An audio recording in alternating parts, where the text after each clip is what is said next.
అందరికీ నమస్తే. నేను శ్రావిక. సంక్రాంతి సీజన్ మొదలైంది కదా. కైట్స్ ఫ్లై చేయడం స్టార్ట్ చేశారా? పండుగ అంటేనే సంతోషం, కానీ మన సంతోషం వేరే ఒకరి ప్రాణాలు తీసేలాగా ఉండకూడదు. ఇదంతా దేనికి?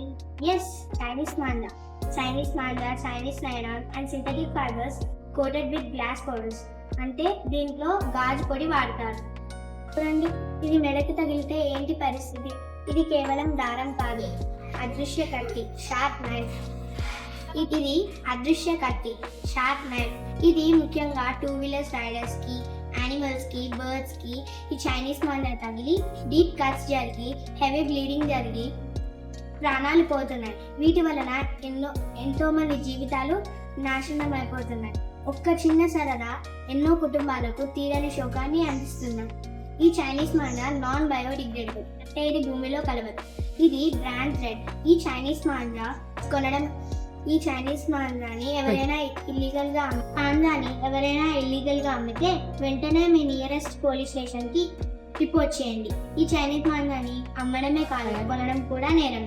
ఈ చైనీస్ మాంజా ప్లేస్లో ఈ కాటన్ మాంజా వాడదాం. మరీ ముఖ్యంగా ట్రాఫిక్స్ మరియు పవర్ లైన్స్ లేని చోట ఓపెన్ గ్రౌండ్స్లో మాత్రమే ఫ్లై చేద్దాం. పిల్లల్ని మాత్రం మీ ప్రెజెన్స్లోనే కైట్స్ ఫ్లై చేయనివ్వండి. మీ సరదా ఎవరికి శాపం కాకూడదు. So for this Sankranti, say no to Chinese manja. Thank you. Jai Hind. Happy Sankranti.